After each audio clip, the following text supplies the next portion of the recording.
వారు మీతో ఉండునుగాక. మీ ఆత్మతో ఉండునుగాక. పునీత మార్కు గారు రాసిన పవిత్ర సువిశేషములోని భాగము. ప్రభువా మీకు మహిమ కలుగుగాక.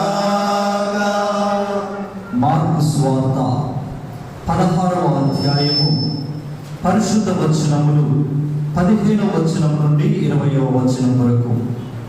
మార్కు సువార్త 16వ అధ్యాయము పరిశుద్ధ వచనములు 15వ వచనం నుండి 20వ వచనం వరకు.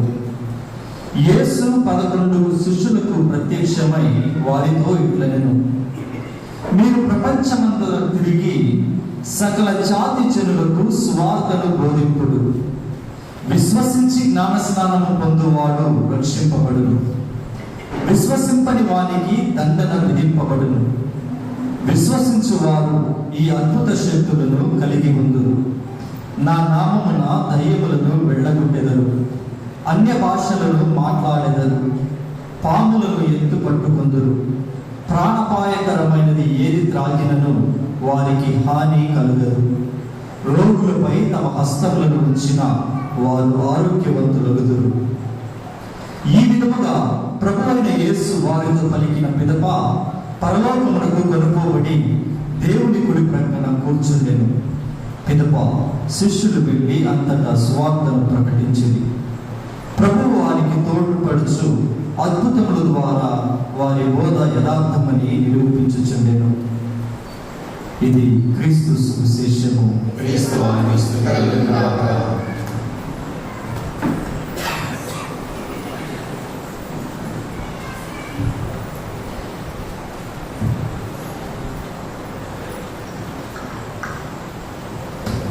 पूजा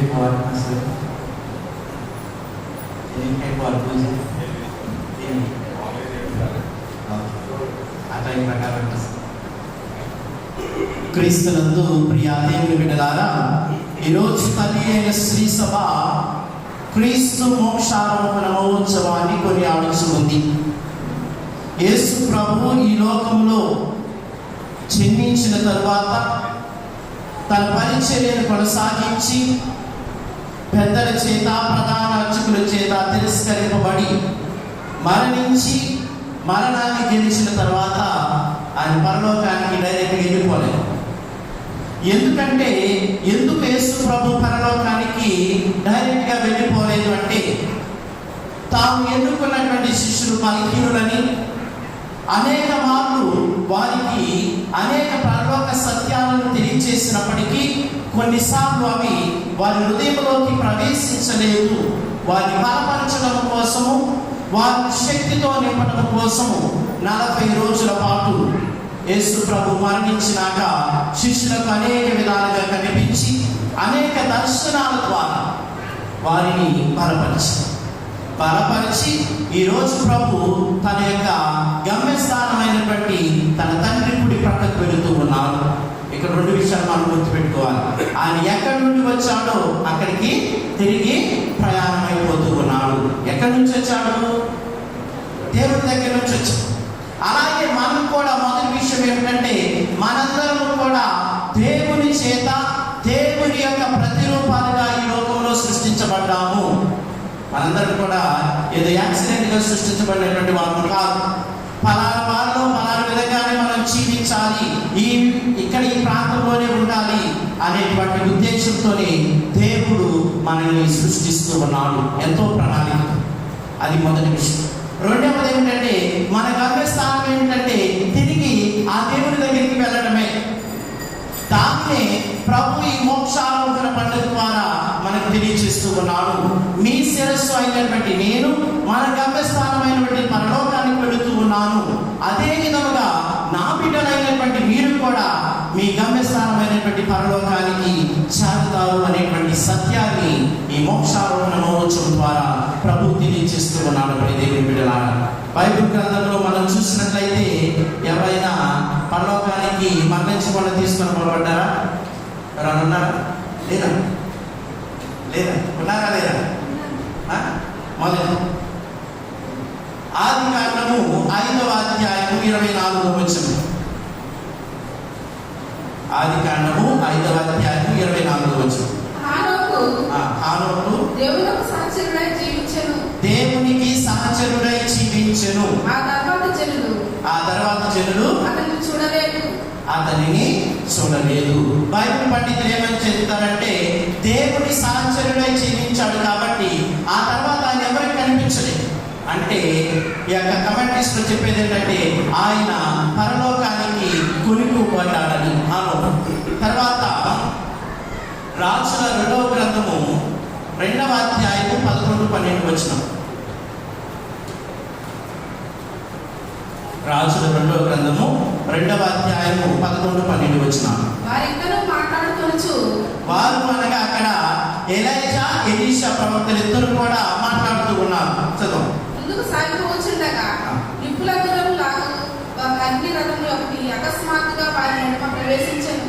వెంటనే సుడిగాలి చేత ఏలియా ఆకాశమునకు ఆరోహణమైనది. చూడండి, అక్కడ ఏలియా నిప్పుల కొలిమిలో దేవుని ఆత్మ దిగి వచ్చి ఆయన్ని పరలోకానికి ఆరోహణంగా తీసుకొనబడింది. ఇప్పుడే దేవుని బిడ్డలారా, హానోకు పరలోకానికి కొనుక్కోబడ్డాడు, ఏలియా కూడా పరలోకానికి కొనుక్కోబడ్డాడు. అదే విధంగా ఆదికాండము 14వ అధ్యాయము 18వ వచనంలో కూడా, ఆదికాండము 14వ అధ్యాయము 18వ వచనం.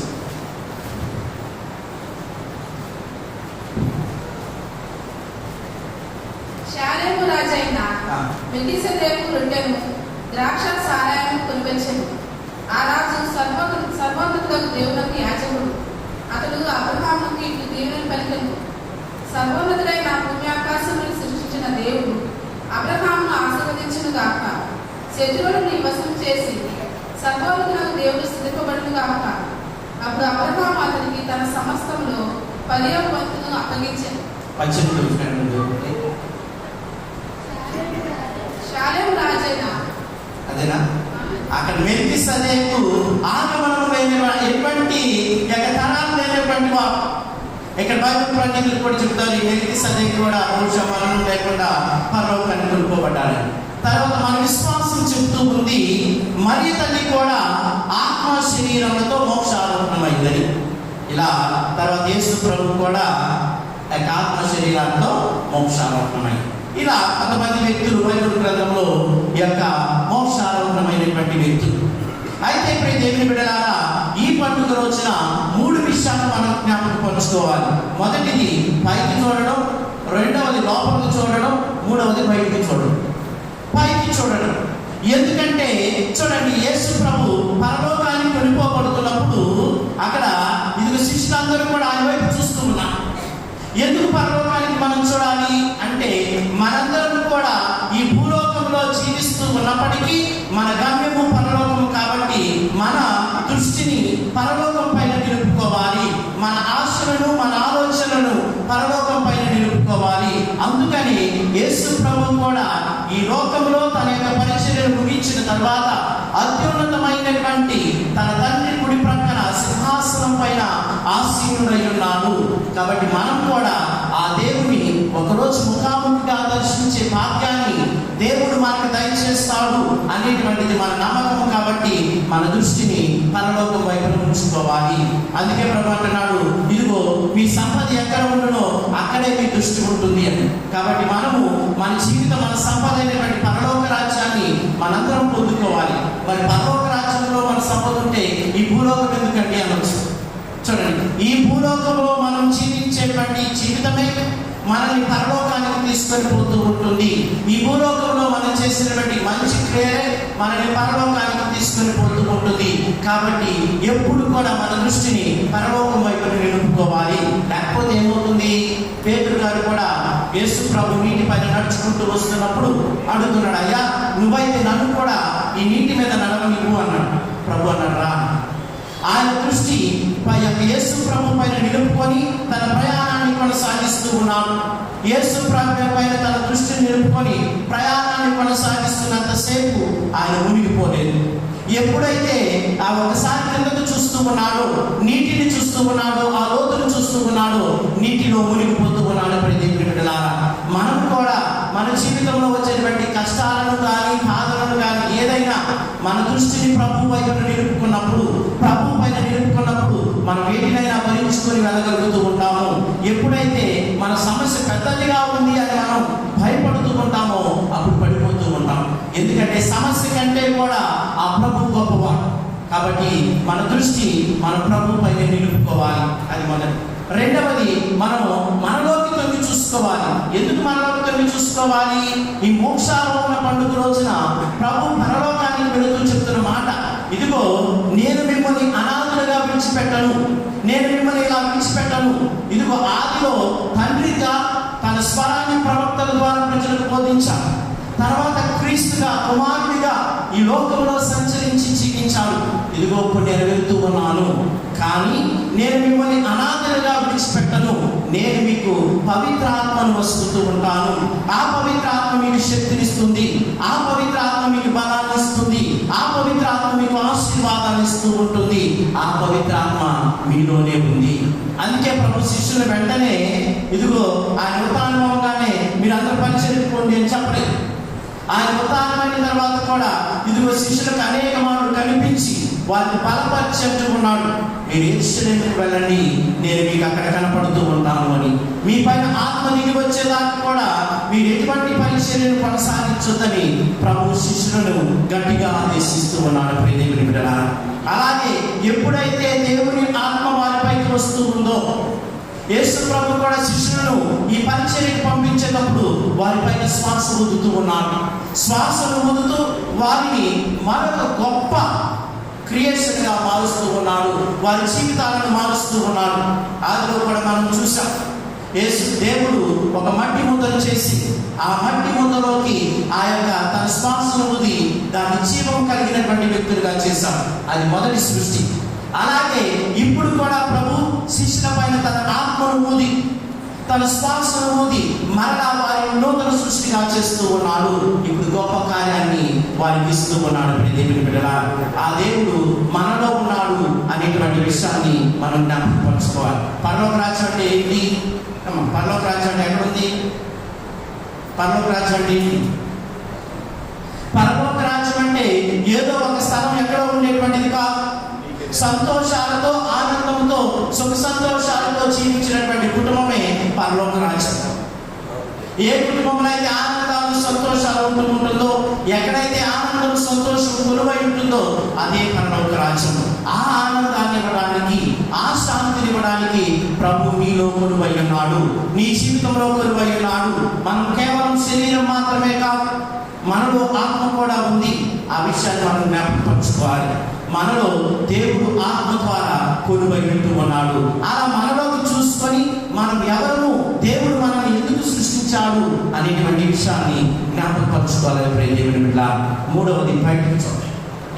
శిష్యులను ఇక్కడ ప్రభు తన యొక్క పరిచర్యను ముగించుకొని శిష్యులకు ఆ బాధ్యతను అప్పగిస్తూ ఉన్నాడు.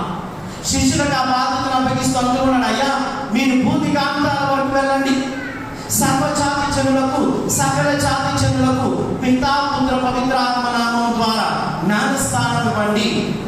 ఎవరైతే విశ్వసిస్తారో, ఎవరైతే నమ్ముకుంటూ ఉంటారో, ఎవరైతే ప్రభు మీద ఆధారపడి జీవిస్తూ ఉంటారో అటువంటి వారందరూ కూడా పరలోకానికి పోతారు అనేటువంటి సత్యాన్ని ఈ ప్రజలకు బోధించండి. నమ్మి విశ్వసించినటువంటి వారిని నా శిష్యులుగా చేయండి అనేటువంటి బాధ్యతను శిష్యులకు ఇస్తూ ఉన్నాడు. మరి మనం అనుకోవచ్చు, శిష్యులు మానవులే కదా, ఈ బాధ్యతను ఎలా కొనసాగించగలరు, దేవుడు వారికి అప్పగించినటువంటి ఈ పరిచర్యను ఎలా కొనసాగించగలరు అని మనం అనుకోవచ్చు. కానీ చూడండి, ఈనాడు మార్కు సువార్తను మనం చూస్తూ ఉన్నాం. చివరి వచనం, పెదప శిష్యులు వెళ్ళి అంతటా సువార్తను ప్రకటించారు. వారు చెప్పాల్సినటువంటి మాట ఒకటే, ఇదిగో అయ్యా మీరు ఏ విధముగా అయితే ఈ భూలోకంలో జీవించినటువంటి క్రీస్తుని తృణీకరించారో, ఏ విధంగా అయితే ఆయన మరణించాలని కోరుకున్నారో, కానీ మరణాన్ని జయించినటువంటి దేవుడు మనకున్నాడు, మృత్యుం చేయలేనటువంటి ప్రభు మనకున్నాడు. ఆయన మన పాప ప్రక్షాళన కోసం, మన పాపాల మన్నింపు కోసం, మన కోసం మరణించినటువంటి గొప్ప రక్షకుడు అనేటువంటి సత్యాన్ని ఈ ప్రజలకు తెలియచేయాలి. తెలియచేస్తూ ఆయన మరలా తిరిగి వస్తాడు, రెండవ రాకడ రాబోతూ ఉంది అనేటువంటి గొప్ప పరలోక సత్యాన్ని ఈ ప్రజలకు మీరు తెలియచేయాలి. అదే స్వార్థ. ఆ స్వార్థను శిష్యులల్లా కూడా వెళ్ళి ప్రకటిస్తూ ఉన్నారు. శిష్యులల్లా కూడా వెళ్ళి ప్రభు యొక్క ప్రేమను, ప్రభు యొక్క ఆ యొక్క మన్నింపును ఈ ప్రజలందరికీ కూడా ప్రకటిస్తూ ఉన్నారు. అలా ప్రకటించినప్పుడు రెండు విషయాలు జరుగుతూ ఉన్నాయి అక్కడ. మొదటి విషయం మనం గుర్తు పెట్టుకోవాలి. చాలా మంది చెప్పొచ్చు, నేను ప్రార్థన చేసే అద్భుతం జరిగిందని. అది తప్పు. మొదటి విషయం అక్కడ చూడండి, ఇక్కడ బైబిల్ గ్రంథంలో రాయబడి ఉన్నటువంటి మాట, ప్రభు వారికి తోడ్పడుచు. మనం దైవం పని కార్యానికి తోడ్పడుతున్నప్పుడు, సువార్తను చేపడుతున్నప్పుడు మొదటి విషయం మనం గుర్తుపెట్టుకోవాలి, దేవుడు మనకు తోడై ఉంటాడు. మనల్ని పిలిచినటువంటి దేవుడు, మనకి బాధ్యతను అప్పగించినటువంటి దేవుడు ఎక్కడికి కూడా మనల్ని విడిచిపెట్టడు. ఆయన మనకి తోడై ఉంటాడు. అందుకే చూడండి, శిష్యుల జీవితాన్ని చూడండి. 12 శిష్యులు ప్రభువుని కాదనుకొని వెళ్ళిపోయినటువంటి వారు, ఆయన ఎవరో తెలియదని మొక్కినటువంటి బొమ్మాలు మొక్కినటువంటి పేతురు, అటువంటి వారందరికీ కూడా దేవుడు ఆయన తోడై ఉన్నాడు. రెండవది, అద్భుతముల ద్వారా వారి బోధ యథార్థమని నిరూపించుచుండెను. ఎవరు నిరూపిస్తున్నారు? దేవుడే. ఎప్పుడైతే ఎక్కడైతే శిష్యులు దేవుని యొక్క వాక్కును ప్రకటిస్తూ ఉంటారో, ఆ సువార్తను ప్రకటిస్తూ ఉంటారో, అక్కడ దేవుడు తన ఆత్మను పంపి తానే వారికి తోడై ఉండి వారు చేసినటువంటి బోధనను, వారు చేసినటువంటి ప్రార్థనలను యథార్థము అని నిరూపిస్తూ ఉంటాడు. యథార్థమని నిరూపిస్తూ, ఇదిగో మనందరికీ కూడా దేవుని బిడ్డలారా, ఆ దేవుని ద్వారా మాత్రమే అద్భుతాలు జరుగుతూ ఉంటాయి మానవ మాత్రం అందక. అదే సత్యాన్ని ఈ మోక్షారోహణ పండుగ రోజున మనందరం తెలుసుకోవాలి. ఆ పండుగ రోజు దేవుడు చెప్తున్నాడు, దేవునితో సహచారం చేసినప్పుడు, దేవునితో, ఇదిగో చూడండి, మొదటిగా ఈ రక్షణ అనేది కేవలం యూదులకు మాత్రమే ఇవ్వబడింది, కొంతమందికి మాత్రమే. కానీ ఇప్పుడు ప్రభు ఆ రక్షణను సకల జాతి జనులకు ఇస్తూ ఉన్నాడు. అందుకే గొప్ప ఉదాహరణ చూస్తూ ఉన్నాం మన బైబిల్ గ్రంథంలో. కొన్నేరు కుటుంబం కూడా, అన్యులైనటువంటి కొన్నేరు కుటుంబము దేవుని దృష్టిలో భయభక్తులు కలిగిస్తూ దాన ధర్మాలు చేస్తూ జీవించినటువంటి కుటుంబము, ఆ కుటుంబాన్ని దేవుడు లేవనెత్తుతూ ఉన్నాడు. అందుకే మనం పోయిన వారం ప్రసంగం విన్నాం, దేవుడు ఎటువంటి పక్షపాతం చూడకుండా అందరినీ సమదృష్టితో చూస్తాడనేటువంటి సత్యం. అదే సత్యాన్ని ఈరోజు చెప్తున్నాను. సకల జాతి జనులకు అందరికీ కూడా ఈ పరివర్తనను ప్రకటించండి, ఈ సత్యాన్ని ప్రకటించండి, ఈ సువార్తను ప్రకటించండి. ఎవరైతే నమ్ముతారో, ఎవరైతే విశ్వసిస్తారో, ఎవరైతే ప్రభు సువార్తను పట్టుకొని జీవిస్తూ ఉంటారో, పాప మన్నింపును కోరుకొని జీవిస్తూ ఉంటారో, అటువంటి వారు పరలోక వాసులు అవుతూ ఉంటారు. అటువంటి వారు పరలోక గమ్యానికి చేరగలుగుతూ ఉంటారు. దేవుని బిడ్డలారా, యేసు ప్రభు తన పరిచర్యను ముగిస్తూ ఉన్నాడు. ఇప్పుడు ఆ బాధ్యతను మనందరికీ కూడా ఇస్తూ ఉన్నాం. ఆ బాధ్యత మనందరం కూడా జ్ఞానస్నానం స్వీకరించడం ద్వారా, జ్ఞానస్నానం పొందినటువంటి బిడ్డలుగా దేవుడు ఆ బాధ్యతను మనందరికీ కూడా ఇస్తూ ఉన్నాడు. ఎవరైతే జ్ఞానస్నానం పొందుతారో వారందరినీ కూడా సువార్త పరిచర్యకు దేవుడు పిలుస్తూ ఉన్నాడు. ఈ మోక్షారోహణ పండుగ రోజున దేవుడు మరొకసారి మనం గుర్తు చేస్తున్న మాట ఏమిటంటే, పరలోకమే మన గమ్యం. ఆ పరలోక గమ్యం చేరాలి అంటే ఎటువంటి షార్ట్ కట్లు లేవన్నమాట. ఆ పరలోక గమ్యం చేరాలి అంటే మనకు ముందుగా ప్రవహించినటువంటి ఆ క్రీస్తు భగవానుని మార్గంలో మనం నడవాలి. ప్రేమ మార్గంలో, క్షమించేటువంటి గుణంలో, ఇటువంటి ఆప్యాయతనురాగాలు కలిగినటువంటి జీవితాన్ని నువ్వు జీవించినప్పుడు, ఇదిగో దేవుని బిడ్డలారా, శిష్యులకు దేవుడు ఇస్తున్న గొప్ప వరం, వారి బాధ్యత నుంచి విడిచిపెట్టడం లేదు. సర్వదా నేను నీకు తోడై ఉంటాను అనేటువంటి వాక్యాన్ని దేవుడు ఇస్తూ ఉన్నాడు. ఇదిగో మీకు జరిగేటువంటి కార్యాలు ఏమిటంటే, మీరు ఎప్పుడైతే మీరు ప్రపంచమంతటా తిరిగి సకల జాతి జనులకు సువార్తను బోధింపుడు, విశ్వసించి జ్ఞానస్థానం పొందువాడు రక్షింపబడును, విశ్వసింపని వాడు దండన విధింపబడును. మనం రక్షణ పొందుకోవాలి అంటే విశ్వాసంతో నువ్వు ప్రభుని ఏమి అడిగినా, ఏమి కోరుకున్నా అది మనకి చదువుతూ ఉంటుంది. దేవుని బిడ్డ, ఇప్పుడు మనకు జ్వరం వచ్చిందనుకోండి, డాక్టర్ గారి దగ్గరికి వెళ్ళి, డాక్టర్ గారు నాకు జ్వరం వచ్చిందని చెప్తే అది ఏం చేస్తాడు? చేయబట్టుకొని చూసి టెంపరేచర్ ఎంత ఉందో థర్మోమీటర్తో చూస్తాం. చూసిన తర్వాత టెంపరేచర్ ఎక్కువ ఉందనుకోండి, ఒక ఇంజెక్షన్ చేసి టాబ్లెట్స్ ఇస్తాం. మన మనసులో అనుకొని ఈ ఇంజెక్షన్ ఎన్ని చేసినా నాకేం కాదు, ఈ జ్వరం పోదు, ఈ ఇంజెక్షన్ వేస్ట్ అనుకుంటే దానికి అది పనిచేస్తుందా? సైకలాజికల్గా మనం అలా అనుకున్నప్పుడు అది పనిచేయదు. అలాగే మనందరం కూడా చూడండి, ప్రియమైన బిడ్డలారా, మనకు విశ్వాసం మనకు లేకపోతే, మనం ఆ ప్రభువుని నమ్ముకున్నప్పుడు, మన విశ్వాసాన్ని పొందుకున్నప్పుడు మనం రక్షణ పొందుతాము అనేటువంటి దాన్ని మనం నమ్ముకోకపోతే, అటువంటి విశ్వాసం మనకు లేకపోతే మనం పరలోకానికి చేరలేము. అదే విధముగా శిష్యులకు దేవుడిచ్చేటువంటి కార్యాలను కూడా చూస్తున్నాం. వారు అద్భుత శక్తిని కలిగి ఉందురు, నా నామాన దెయ్యాలు వెళ్ళగొడతారు, అన్ని భాషలు మాట్లాడదు, పాములను ఎత్తి పట్టుకుందురు, ప్రాణ అపాయమైనటువంటి ఏది తాగినను వారికి ఏమి హాని కలదు, రోగుల పైన తమ హస్తములను ఉంచిన వారు ఆరోగ్యవంతులవుదురు. ఎవరి శక్తి ద్వారా? ఇది కేవలం అపోస్తలుల శక్తి కాదు. ఆ వారిని పంపుతూ నేను మీకు తోడుగా ఉంటాను అన్నటువంటి ఆ దేవుని యొక్క మహా అద్భుతమైనటువంటి పవిత్ర ఆత్మ ద్వారానే మాత్రమే ఈ అద్భుత శక్తులు జరుగుతూ ఉంటాయి. ప్రియమైన బిడ్డలారా, ఈరోజు ప్రభు చెప్తుంది, నేను మిమ్మల్ని అనాథలుగా విడిచిపెట్టను, సర్వదా మీకు తోడుగా ఉండడానికి మీకు ఒక ఆదరణకర్తను ఇస్తానంటున్నాను. ఆ పవిత్రాత్మే మనకు తోడై ఉంటుంది. ఆ పవిత్రాత్మే మనకు సహాయకరంగా ఉంటుంది. మనకు తోడుగా నడిచి మనం చేసేటువంటి ప్రతి కార్యంలో కూడా ఆయన మనకి అన్ని వేళలా అన్ని సమయములందు కూడా తోడుగా ఉంటాడు. ప్రియమైన అదే సత్యాన్ని ఈరోజు ప్రభు చెప్తున్నాడు. ఒక చెప్తూ తన ప్రేమను చెప్తూనే మనకు ఒక వార్నింగ్ కూడా ఇస్తున్నాడు. ఏ విధంగా అయితే ఆయన పరలోకానికి వెళ్ళాడో ఆయన మరలా అదే విధంగా తిరిగి వస్తాడు. తిరిగి వచ్చినప్పుడు మనందరి పైన కూడా తీర్పు తీరుస్తూ ఉంటాడు.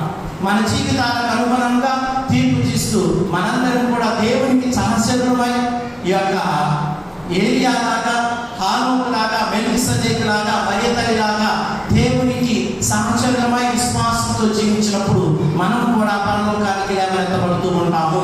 మనము కూడా దైవ సన్నిధికి లేవనెత్తబడుతూ ఉంటాము. మనము కూడా ఆ తండ్రితో ఐక్యమైపోతూ ఉంటాము. కాబట్టి దేవుడు ఇచ్చినటువంటి శారీరక జీవితాన్ని ఉపయోగించుకొని కొద్దిగా గొప్ప మంచి చేసి విశ్వాసంతో జీవించి రక్షణ పొంది తుదకు ఆ ప్రభు యొక్క పరలోక రాజ్యం చేరాలన్నదే దేవుడు మనకు నేర్పుతున్నటువంటి సత్యం. ఆ పరలోక రాజ్యం చేరడానికి కావలసినటువంటి శక్తిని, బలాన్ని దేవుడు మనందరికీ దయచేయాలని చెప్పి ఈ పూజా బలిలో ప్రార్థన చేసుకుందాం.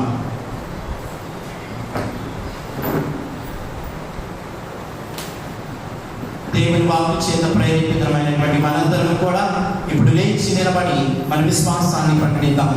విశ్వాస సంగ్రహము.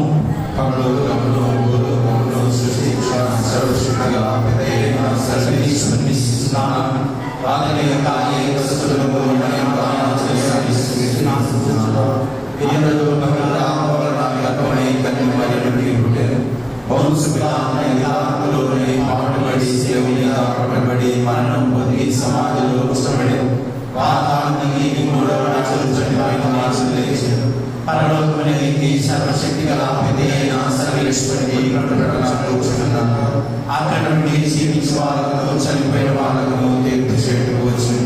పవిత్ర ఆత్మను విశ్వసిస్తున్నాను. పరిశుద్ధ కథోలిక సభలో పునీతుల సంబంధ ప్రయోజనాలను విశ్వసిస్తున్నాను.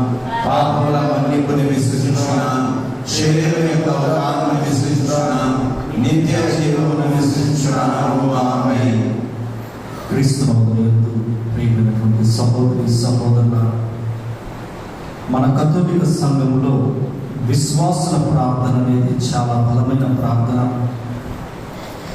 విశ్వాసులందరూ కూడా కూడి ప్రార్థన చేస్తే సంఖ్యలు కూడా తెగిపోతున్నట్లు మనం పౌలు గారి లేఖనాలలో వింటూ ఉన్నాం. ఈరోజు ప్రభు యొక్క మోక్షారోహణ పండుగ దినమున ప్రభు మనకు ఒక గొప్ప అవకాశాన్ని దయచేస్తూ ఉన్నారు. సంఘం అంతటిని కూడా ఒక చోట చేర్చి ప్రార్థించడానికి. ఈ ప్రార్థన ద్వారా మన సంఘంలో ఎవరెవరైతే రోగాలతో ఉన్నారో, బాధలలో ఉన్నారు, గర్భఫలము లేక ఉన్నారు, అనేక రకాలుగా ఇబ్బందులకు గురి అయ్యారో వారందరినీ వారి బందీల నుండి పెంచడానికి ఇదిగో విశ్వాసమైన మనం ఒక సంఘములో కూడి ప్రార్థన చేస్తే ప్రభు యొక్క కార్యం జరుగుతుంది అని తల్లి శ్రీ సభ ఈరోజు మనందరినీ కూడా ఇక్కడ నిలబెడుతూ ఉన్నది. ఈ సమయంలో ముందుగా మన యొక్క కథోలిక సంఘాన్ని నడిపిస్తున్నటువంటి పరిశుద్ధ పాప గారికి మంచి ఆరోగ్యం కోసము, మన మేత్రాల కోసము, విచారణ గురువులు, మన సంఘం నుండి ఉన్న గురువులు, ఇదిగో సేవ చేస్తున్న ప్రతి ఒక్క బిడ్డను దేవుడు ఆశీర్వదించి దీవించి వారి ద్వారా గొప్ప కార్యాలు ప్రభు చేయాలని అందరం కూడా విశ్వాసంతో ప్రార్థన చేస్తున్నాము. పరిశుద్ధుడు ప్రేమ తండ్రి శ్రీగల ప్రభు, నీ ఘనమైన శ్రేష్టమైన నామమునకు వందనములు. మీ మోక్షారోహణ పండుగ దినమున తండ్రి, మీ నామములో మీ సన్నిధిలో మేము నిలిచి ప్రార్థన చేస్తుండగా మా మొర ఆలకించి మనం అడుగుతూ ఉన్నాం. ఈ సమయంలో మీ సేవలో ఉన్నటువంటి గురువులను, కన్యాస్త్రీలను, ఉపదేశాలను, ఉపాధ్యాయులను ప్రతి ఒక్కరిని కూడా మీరు ఆశీర్వదించండి. సేవలో ఇంకా లోతుగా వాడబడడానికి, మీకు వాక్యానుసారం జీవించడానికి మీ కృపను దయచేయమని అందరూ ఓ ప్రభువా మేము చే ప్రార్థన ఆలకించండి. ప్రేమ గల తండ్రి, దయగల ప్రభువా, ఈ సమయంలో మీ సన్నిధిలో నిలిచినటువంటి మీ బిడ్డలందరినీ మీకు సమర్పిస్తూ ఉన్నాం. ప్రతి ఒక్కరిని కూడా పేరు పేరున మీరు ఆశీర్వదించండి, దీవించండి. ఇదిగో తండ్రి, నీవలే నీతో యుద్ధపడే భాగ్యాన్ని మా అందరికీ దయచేయమని అడుగుతూ ఉన్నాం. నీ పవిత్రాత్మ శక్తితో నింపబడే భాగ్యాన్ని మాకు దయచేయమని అడుగుతూ ఉన్నాం. నీవు మాకు ఆదరణకర్తగా ఉండి ప్రభువా మా వెంటుండి మమ్మల్ని నడిపించండి. మేము ఎక్కడైతే బలహీనులుగా ఉన్నామో మీ బలమును మాకు సమకూర్చమని అడుగుతూ ఉన్నాం. ఈరోజు మేము విన్నటువంటి వాక్యానుసారంగా మా జీవితాలను తండ్రి, మా యొక్క ఆత్మలను మీ యొక్క వాక్యానుసారం జీవించడానికి మీ కృపను దయచేయమని అందరూ ఓ ప్రభువా మేము చేయి ప్రార్థన ఆలకించండి. ప్రేమగల తండ్రి, దయగల ప్రభువా, నీకు వందనములు, స్తోత్రములు. ఈరోజు నీకు బలి సమర్పిస్తున్నటువంటి గురువులు ఫాదర్ అనిల్ గారిని మీకు సమర్పిస్తూ ఉన్నాం. మరి కొద్ది రోజుల్లో ప్రభువా మమ్మల్ని వీడు వెలుచుండగా నీ పరిచర్య నిమిత్తము, నీ యొక్క సేవ నిమిత్తము ప్రభువా ఇదిగో తండ్రి మా నుండి ఇతర దేశానికి వెలుచుండగా నీ కృపను తోడుగా ఉంచండి. వారి ప్రయాణం అంతట్లో సహాయం చేయండి. ముందుగా ప్రభువా మంచి ఆయురారోగ్యాలు దయచేయండి. సేవలో వాడబడటానికి నీ కృపను దయచేయండి. ఉన్న ప్రదేశంలో రెండు మార్గాలలో కూడా నీ కృపను తోడుగా ఉంచండి. వారి సేవంతతో కూడా తండ్రి ఫలాన్ని అందించి ప్రభా ప్రతి ఒక్కరు కూడా ఆశీర్వదించబడే వాటిని దయచేయమని ఇదిగో తండ్రి వారితో ఉంటున్నటువంటి ప్రతి ఒక్క బిడ్డను కూడా ఆశీర్వదించండి. అవసరతలలో నీకు తోడుగా ఉంచి మంచి ఆరోగ్యాన్ని అందరూ ఓ ప్రభువా మేము ప్రార్థన ఆలకించండి. ప్రేమ కలిగిన తండ్రి, దిగల ప్రభువా, ఈ సమయంలో మా సంఘంలో ఎవరెవరైతే ప్రభువా గర్భఫలం లేక బాధపడుతూ ఉన్నారో తండ్రి, ఈ సమయంలో మీకు సమర్పిస్తూ ఉన్నాము. మీ పాదములు అర్పించి ప్రార్థన చేస్తూ ఉన్నాము. బిడ్డలకు మంచి గర్భఫలాన్ని దయచేయండి. వివాహాల కోసం ఎదురు చూస్తున్న బిడ్డలకు తండ్రి మీకు కృప ద్వారా ప్రభా మంచి జీవితాన్ని తండ్రి మంచి తోడును దయచేయమని అడుగుతూ ఉన్నాం. అనారోగ్యంతో బాధపడుతున్న ప్రతి ఒక్కరికి సంపూర్ణమైన స్వస్థతను దయచేయండి. ఇదిగో తండ్రి, ఈరోజు మీ సన్నిధిలో ఉండి తండ్రి నీ సేవ చేస్తున్న గురువులను, ఉపదేశులను ఆశీర్వదించండి. సంఘ పెద్దలను, మర్యాదల సభ్యులను, చిన్నారి బిడ్డలను, ఈ సంఘంలో ఉన్న ప్రతి ఒక్కరిని కూడా మీరు పేరు పేరును ఆశీర్వదించి దీవించమని అందరూ ఓ ప్రభువా మేము చేయి ప్రార్థన ఆలకించండి. ఈ సమయంలో మన యొక్క వ్యక్తిగత అవసరతలను ప్రభుకి సమర్పించి ప్రభు యొక్క ప్రేమ, కరుణ, దీవెన, ఆశీర్వాదాలు ఎల్లప్పుడూ మనకు తోడుగా ఉండి మన జీవితంలో మన యొక్క ఆత్మలను రక్షించే విధముగా ప్రభు యొక్క కృప మమ్మల్ని నడిపించాలని విశ్వాసంతో ప్రార్థన చేసుకున్నాం.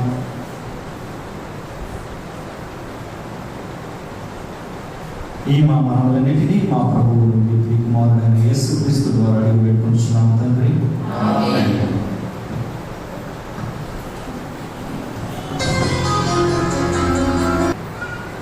సహోదరి సహోదరులారా, నేనును మీరు అర్పించుచున్న ఈ బలి సర్వశక్తి కల్పితే అయిన సర్వేశ్వరునికి అంగీకారం అగినట్లు ప్రార్థింపుము.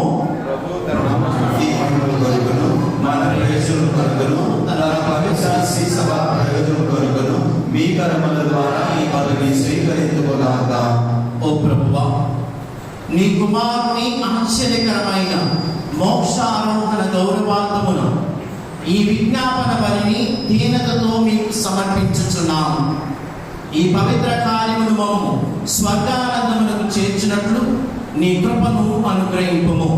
మా ప్రభువైన క్రీస్తు ద్వారా ఈ మనవి చేయించున్నాము. ప్రభు మీతో ఉందురుగాక.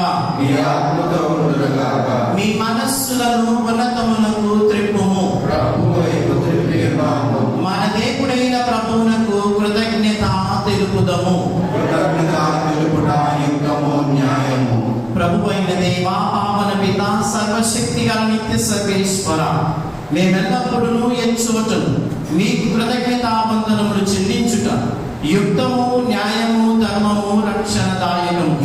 ఎలైనా క్రీస్తు ప్రభు మహిమాన్విత రాజు, పాప మరణముల విజేత, దేవదూతల స్తుతిగానములు అందుకొనుచు నేను స్వర్గమునకు ఆరోహణమాయను.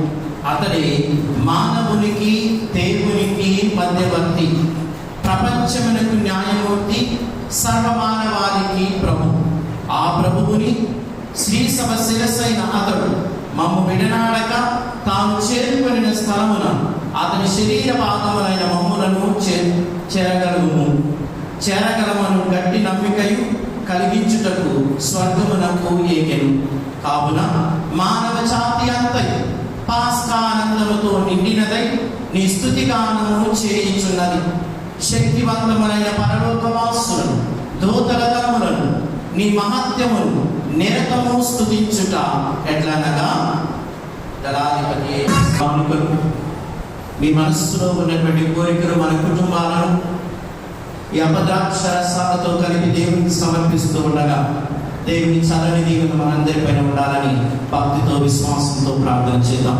పాపని పిత, నీవు నిత్యముగా పవిత్రుడు, నీ సృష్టి అంతయు నిన్ను స్తుతించుట యుక్తం.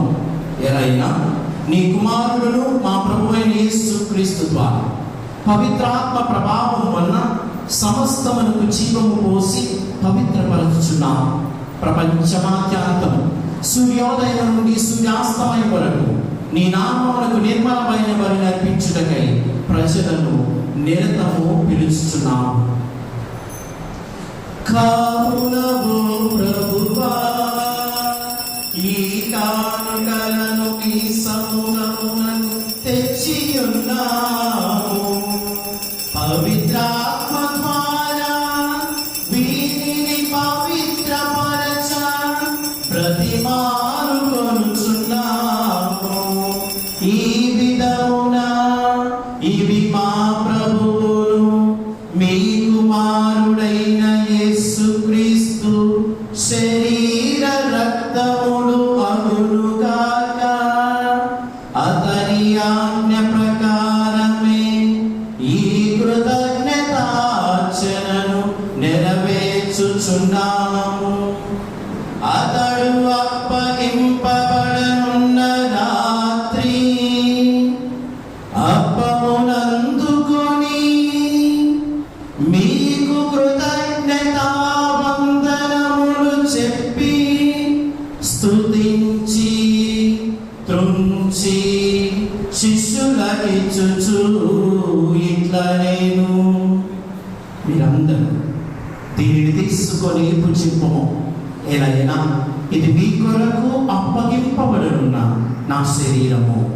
జీవమునిచ్చిన పరమపిత, నీకే స్తుతి ఆరాధన. జీవమునిచ్చిన పరమపిత, నీకే స్తుతి ఆరాధన.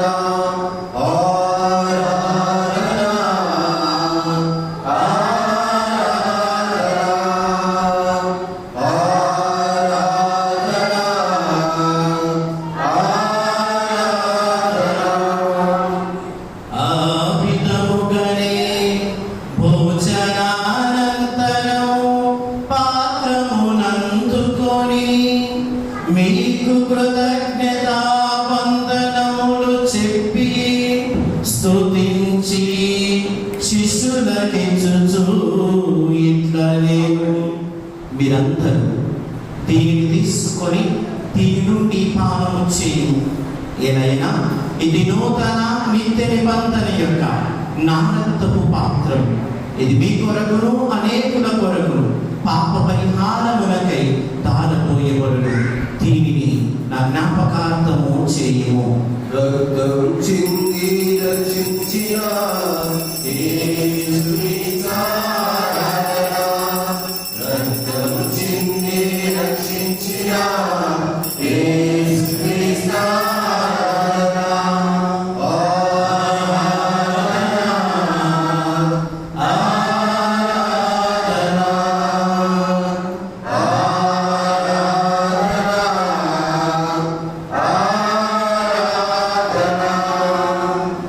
ఇది విశ్వాస రహస్యము.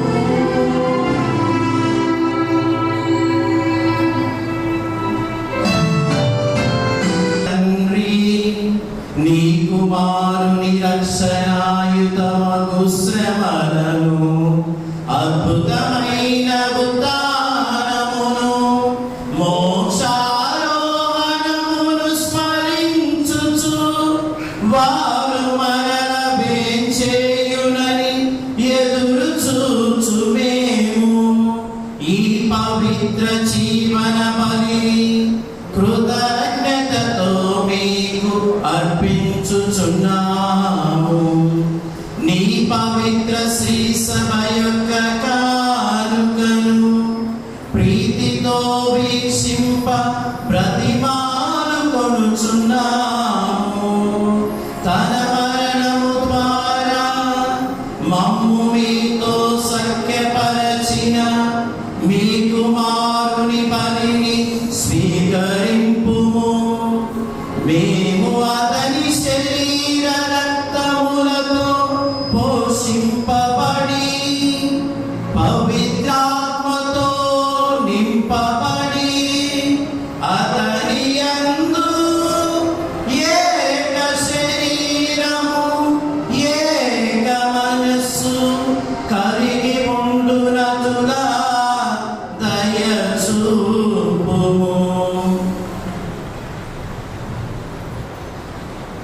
అతడు మమ్మల్ని నిత్యాత్మకముగా రూపొందించిన గాక. నీవు ఎన్నుకున్న పుణ్యాత్మలతోనూ ముఖ్యముగా పవిత్ర కన్యయు దేవమాత అయిన మరియమాతతోనూ ధన్యులైన నీ అపోస్తులతోనూ వేద సాక్షులతోనూ పునీతులతోనూ సకల పునీతులతో పాటు మమ్మును మోక్ష వాక్యములకు వారసులను చేయు. ఏదైనా వీరి విజ్ఞాపన ప్రార్థనల నిరవధిక సహాయముపై మేము ఆధారపడి ఉన్నాము. ఓ ప్రభువా, మమ్ము నీతో సఖ్యపరచు ఈ బలి లోకమంతటికి శాంతిని శ్రేయస్సుని ప్రసాదించినట్లు ప్రతిమాలుచున్నాము. ఈ లోకంలో యాత్ర చేయి నీ శ్రీసభను నీ సేవకుడైన మా ఫ్రాన్సిస్ జగద్గురువులను, జోసెఫ్ రాచార పీఠాధిపతిని, తదితర పీఠాధిపతులను, గురువులందరినీ నీవు సంపాదించుకున్న ప్రజలందరినీ విశ్వాసమందును ప్రేమయందును దృఢపరచు. నీ చిత్త ప్రకారం నీ సముఖమును చేరి ఉన్న నీ మనవులను ఆలకింపు. దయగల తండ్రి, నలుగు దశలు చెంది ఉన్న నీ బిడ్డలందరినీ కనికరముతో నీతో ఐక్యపరచుకున్నాను. చనిపోయిన మా సహోదరి సహోదరులను నీ ప్రేమ యొక్క ఈ లోకంలో మిగిలిన వారందరినీ దయతోటి రాజ్యముకు చేర్చుకున్నాము. మేము అచ్చట చేరి నీ మహిమను వికసించుచు నిత్యానందము పొందుదుము గాక. మా ప్రభు అయిన క్రీస్తు ద్వారా ఈ మనవి చేయుచున్నాము. అతని ద్వారా నీవు సకల మేలులను ఈ లోకములకు దయచేయుచున్నావు.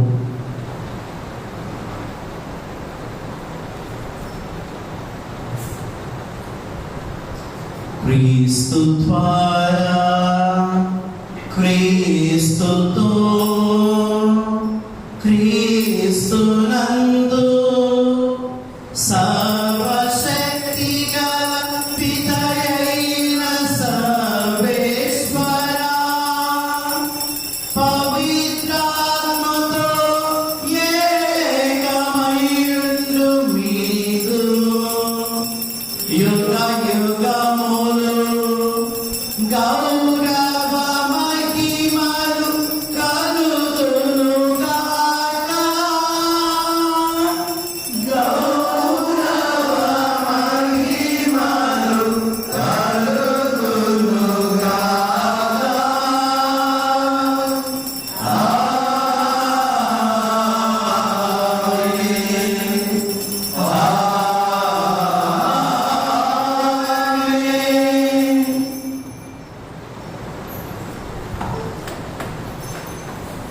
మరొకసారి ఆ దేవుడు చేసిన వేలన్నిటికి కూడా కృతజ్ఞతలు తెలుపుకుంటూ మన ఉద్దేశాలన్నీ కూడా ప్రభుకు సమర్పిస్తూ దేవుని యొక్క ఆశీర్వాదం మనందరికీ తోడుగా ఉండాలి అని ఆ ప్రభు స్వయంగా నేర్పించినటువంటి పరలోక ప్రార్థనను భక్తితో విశ్వాసంతో మన రెండు చేతులు తాచి ఆ ప్రభు సహాయాన్ని అందించుకుందాం. పరలోకమందున మా యొక్క తండ్రి, మీ నామము పూజించబడుగాక, మీ రాజ్యం వచ్చుగాక, మీ చిత్తము పరలోకమందు నెరవేరినట్లు భూలోకమందు నెరవేరుగాక. నానానికి కావలసిన మాయనకు మాకు నేర్చుకుని మా యొక్క ఆత్మల ద్వారా మీకు నేర్చినట్లు మా పాపలను నేర్చండి. మా కీడుల నుండి మమ్మల్ని రక్షించుము. ప్రభువా, అన్ని కీడుల నుండి మమ్మల్ని రక్షింపుము. మా ఈ రోజులలో మాకు శాంతిని ప్రసాదింపుము. నీ దయానుగ్రహం వలన పాపము నుండి మమ్మ విముక్తులను చేసి అన్ని కలతల నుండి సర్వదా కాపాడుము. మేము మోక్షానందమును మా రక్షకుడైన యేసుక్రీస్తు ఆగమమును నిరీక్షించుచుందుము. ఏలైనా నిరంతరము మీదే రాజ్యము, మీదే అధికారము, మీదే మహిమ. శాంతిని మీకు అనుగ్రహించుచున్నాను, నా శాంతిని మీకు ఇచ్చుచున్నాను అని మీ అపోస్తలతో వచించిన ప్రభు అయిన యేసువా, మా పాపములను లెక్కింపక మీ స్త్రీ సభ విశ్వాసమును వీక్షింపుము. మీ చిత్త ప్రకారము మీ సభకు శాంతిని ఐక్యమును అనుగ్రహింపుము. యుగములు జీవించుచు పరిపాలించు ప్రభువా. ప్రభుని శాంతి సమాధానం ఇప్పుడు ఎల్లప్పుడు మీతోనూ మీ కుటుంబాలతోనూ